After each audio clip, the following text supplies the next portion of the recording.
स्वागत है आपका आपके अपने YouTube चैनल एग्जाम पॉइंट पर। मैं रोज की तरह आज फिर 7 जून 2025 का करंट्स अफेयर लेकर आया हूँ।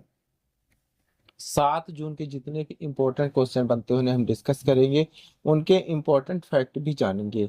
दोस्तों, आप किसी भी एग्जाम की तैयारी कर रहे हैं तो ये वीडियो आपके लिए मोस्टफुल रहने वाला है। इस वीडियो के लास्ट में हमने आपके लिए एक क्वेश्चन रखा है जिसका आंसर आप लोग को कमेंट्स बॉक्स में देना है। आइए शुरू करते हैं, पहले नंबर का क्वेश्चन देखते हैं। आइए पहला क्वेश्चन देख लेते हैं। विश्व खाद्य सुरक्षा दिवस प्रति वर्ष कब मनाया जाता है? 7 जून को मनाया जाता है, आज ही के दिन की पॉइंट देख लेते हैं। विश्व खाद्य सुरक्षा दिवस प्रति वर्ष 7 जून को मनाया जाता है। यह दिवस असुरक्षित भोजन से जुड़े स्वास्थ्य खतरों के बारे में जागरूकता बढ़ाने और स्वच्छता के महत्व को उजागर करने के लिए मनाया जाता है।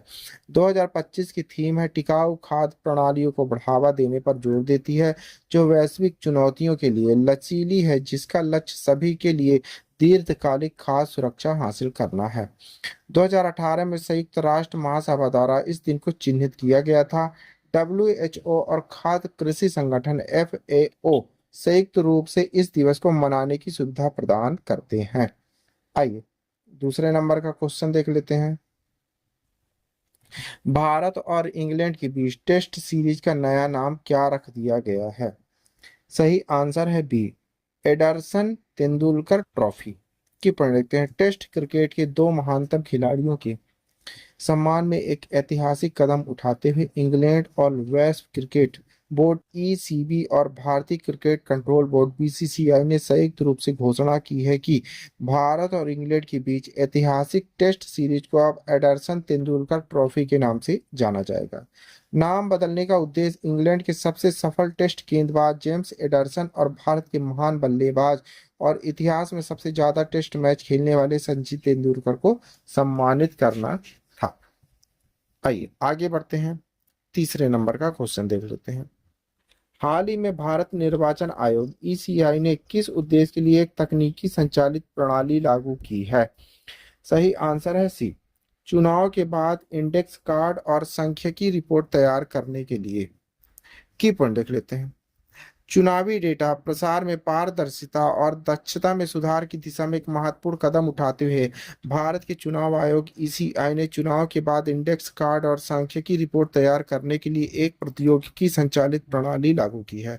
मुख्य चुनाव आयुक्त श्री ज्ञानेश कुमार के नेतृत्व में डॉक्टर सुखबीर सिंह सद्धू और डॉक्टर विवेक जोशी के साथ ECI की उन्नत प्रणाली का समय लेने वाली मैनुअल प्रक्रियाओं को स्वचालित डेटा एकीकृत उपकरणों से बदल देती है। इस सुधार से शोधकर्ताओं, पत्रकारों, नीति निर्माताओं, आम जनता के लिए चुनाव संबंधी जानकारी, गति, सटीकता और पहुंच में वृद्धि होने की उम्मीद है। आइए आगे बढ़ते हैं, चौथे नंबर का क्वेश्चन देख लेते हैं।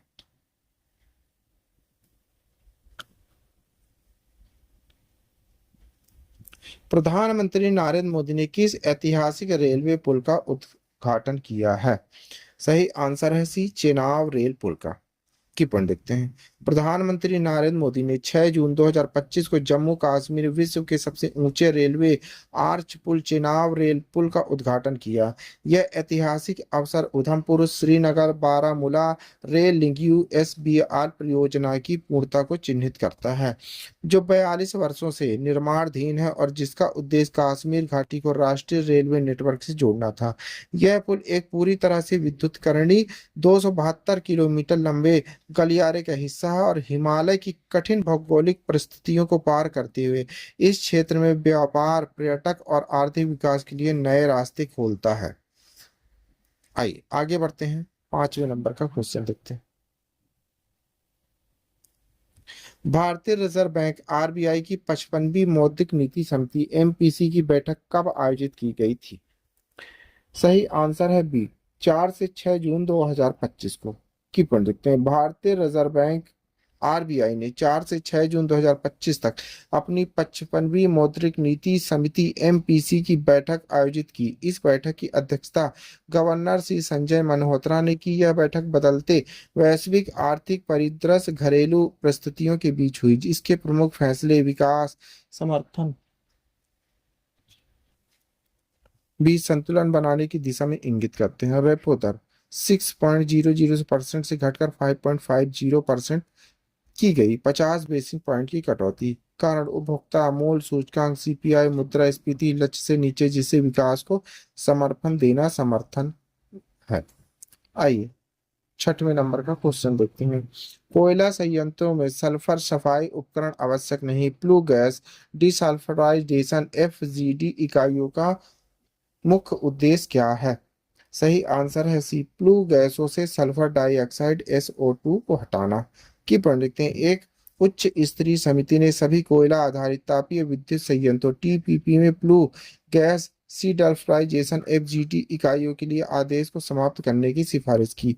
वर्तमान में परिवेश वायु में SO2 का स्तर लगभग 10 से 20 माइक्रोग्राम M3 है, जो भारत के वायु गुणवत्ता मानक 80 से काफी कम है। चिमनी की ऊंचाई और जलवायु परिस्थितियां भारत में SO2 को फैलाने में मदद करती हैं, जिससे स्थानीय वायु प्रदूषण को जोखिम कम पहुंचता है। आइए 7वें नंबर का क्वेश्चन देख लेते हैं। माउंट एटना का ज्वालामुखी विस्फोट हुआ है। माउंट एटना कहाँ स्थित है? सही आंसर है ए, इटली में। की लिखते हैं। माउंट एटना सिसिली इटली में 2 जून 2025 को फटा। इस विस्फोट के धुएं और राख का बादल कई किलोमीटर ऊपर उठा। माउंट एटना एक यूनेस्को विश्व धरोहर स्थल है। यह यूरोप और दुनिया की सबसे सक्रिय ज्वालामुखियों में से एक है। दस्तावेजित विस्फोट गतिविधि 27 वर्षों से अधिक समय तक फैली हुई है और इसे दुनिया में सबसे लंबे ऐतिहासिक ज्वालामुखी रिकॉर्ड में से एक बनाती है। आइए आगे बढ़ते हैं। 8वें नंबर का क्वेश्चन देखते हैं। भारत का पहला variable speed plums storage plant PSP कहाँ स्थित है? सही आंसर है डी, उत्तराखंड में। की D THDC India limited Bharat का पहला variable speed employed storage plant PSP संचालित करता है। यह प्लांट टिहरी उत्तराखंड में स्थित है। प्लांट की पहली 250 मेगावाट यूनिट ने वाणिज्य परिचालन घोषणा COD प्राप्त कर ली है। एक पंप स्टोरेज प्लांट अतिरिक्त बिजली का उपयोग करके निचले जलाशय से ऊपरी जलाशय में आप पीक घंटों के दौरान पानी पंप करता है। आइए आगे बढ़ते हैं।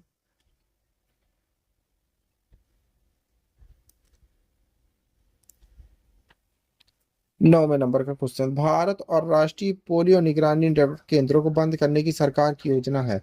राष्ट्रीय पोलियो निगरानी नेटवर्क NPSN की स्थापना कब हुई थी?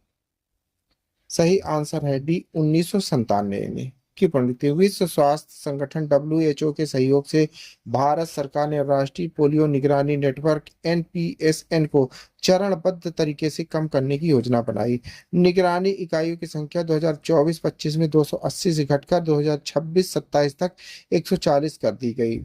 NPSN की स्थापना 1997 WHO स्वास्थ्य और परिवार कल्याण मंत्रालय द्वारा की गई थी। आइए आगे बढ़ते हैं। 10वें नंबर का क्वेश्चन देखते हैं।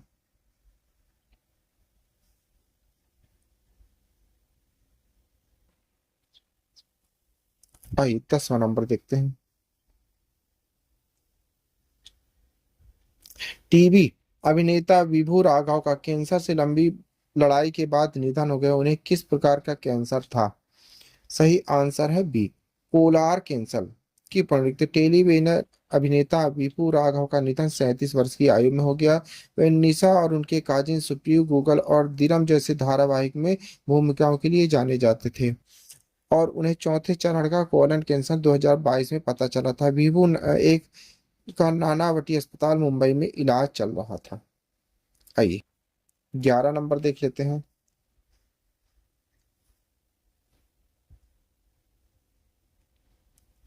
शोधकर्ताओं ने एक नए प्रकार के नैनोजाइम का विकास किया जो अत्यधिक थक्के के बनने से रोकता है। सही आंसर है ए, IISc बेंगलोर ने। कि IISc शोधकर्ता ने धातु आधारित नैनोजाइम का विकास किया जिसका उपयोग असामान्य रक्त के थक्के बनने का इलाज करने के लिए किया जाता है, जो PTE और COVID-19 से संबंधित थ्रोम्बोसिस में देखा जाता है। रक्त का थक्का बनना स्त्राव को रोकने के लिए एक प्राकृतिक रक्षा तंत्र है जिसमें प्लेटलेट्स, प्रोटीन और एगोनिस्ट जैसे कोलेजन और थ्रोम्बिन शामिल किए गए हैं। आइए आगे बढ़ते हैं, 12वें नंबर का क्वेश्चन देख लेते हैं।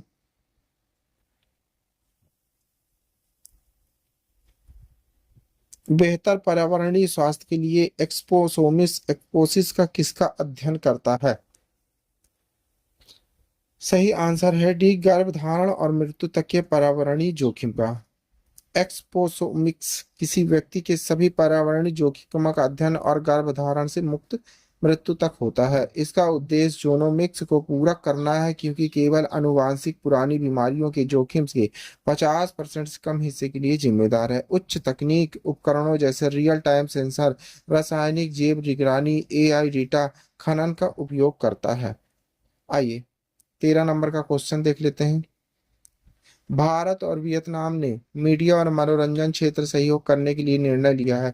2022 में भारत और वियतनाम ने राष्ट्रीय संबंधों की वर्षगांठ कब मनाई है? सही आंसर है 50वीं। की पॉइंट देख लेते हैं। भारत और वियतनाम ने मीडिया और मनोरंजन क्षेत्र में सहयोग बढ़ाने पर सहमति व्यक्त की। सूचना प्रसारण राज्य मंत्री डॉक्टर एल मुरुगन और वियतनामी प्रतिनिधिमंडल के बीच दिल्ली में बैठक हुई। दोनों देशों के बीच घनिष्ठ और गर्म द्विपक्षीय संबंध। 2022 में भारत और वियतनाम ने राजनयिक संबंधों के 50 वर्ष पूरा होने का जश्न मनाया। 2016 में प्रधानमंत्री मोदी की वियतनाम यात्रा के दौरान संबंधों के व्यापक रणनीतिक साझेदारी में ऊंचा किया गया है। आइए 14 नंबर का क्वेश्चन देख लेते हैं। किस देश ने WTO के मत्स्य पालन सब्सिडी समझौते को औपचारिक रूप से स्वीकार कर लिया है? सही आंसर है बी, निकारागुआ ने। की पॉइंट देख लें, निकारागुआ ने वो विश्व व्यापार संगठन WTO के मत्स्य पालन सब्सिडी समझौते को औपचारिक रूप से स्वीकार कर लिया, जिससे वह ऐतिहासिक संधि को अपनाने वाला 101वां सदस्य देश बन गया है। यह कदम विश्व स्तर पर हानिकारक मछली पकड़ने की प्रथाओं को रोकने और समुद्री जैव विविधता बहाल करने की दिशा में एक महत्वपूर्ण प्रगति है। WTO के महानिर्देशक एनगोजी ओकोजो इवेला को निकारागुआ की राजदूत रोजलिया बोर्क्वेज पलासियस द्वारा स्वीकृति का दस्तावेज सौंपा गया है। आइए लास्ट क्वेश्चन देख लेते हैं, 15 नंबर। अश्वनी लोहानी को किस पद पर नियुक्त किया गया है? सही आंसर है सी, प्रधानमंत्री संग्रहालय एवं पुस्तकालय के निर्देशक के रूप में। की पढ़ देखते हैं। एयर इंडिया के पूर्व अध्यक्ष और प्रबंध निर्देशक तथा रेलवे बोर्ड के पूर्व अध्यक्ष अश्वनी लोहानी को नई दिल्ली स्थित प्रधानमंत्री संग्रहालय पुस्तक PMLL का निर्देशक नियुक्त किया गया है। मंत्रिमंडल की नियुक्त समिति ने 4 जून 2025 को 3 वर्ष के कार्यकाल की उनकी नियुक्ति को मंजूरी दे दी। नियुक्ति पूर्व विद्युत सचिव संजीव नंदन सहाय के जाने के बाद खाली हुई जगह भरने के लिए की गई है। एयर इंडिया के पूर्व चेयर और मैनेजिंग डायरेक्टर तथा रेलवे बोर्ड के पूर्व चेयरमैन अश्वनी लोहानी को प्रधानमंत्री संग्रहालय एवं पुस्तकालय PMML नई दिल्ली का निर्देशक नियुक्त किया गया है। कैबिनेट की नियुक्त समिति ने 4 जून 2025 को उनकी 3 वर्ष की अवधि के लिए नियुक्ति को मंजूरी दे दी, जो पूर्व पावर सचिव संजीव नंदन राय के पद छोड़ने के बाद रिक्त हुई थी। आइए आपके लिए क्वेश्चन है, इसी क्वेश्चन का आंसर आप लोगों को कमेंट्स बॉक्स में देना है। आइए क्वेश्चन देख लेते हैं। भारत और किर्गिस्तान की द्विपक्षीय निवेश संधि लागू हो गई। पिछले बार किर्गिस्तान BIT कब लागू हुई थी? 1995, 2000, 2005 में या 2010 में? दोस्तों इस क्वेश्चन का आंसर आप लोग को कमेंट्स बॉक्स में देना है। आंसर आप लोग कमेंट्स बॉक्स में जरूर दीजिएगा, भूलिएगा नहीं। आप पढ़ रहे हैं 7 जून 2025 का डेली करंट अफेयर। दोस्तों आप किसी भी एग्जाम की तैयारी कर रहे हैं तो ये वीडियो आपके लिए मोस्टफुल रहने वाला है। इस वीडियो की PDF डाउनलोड करने के लिए आप हमारे टेलीग्राम चैनल एग्जाम पॉइंट पर जाकर वहां से PDF डाउनलोड कर सकते हैं। Thank you for watching my video. इस वीडियो को ज़्यादा से ज़्यादा शेयर करें, लाइक करें, कमेंट करें। Thank you.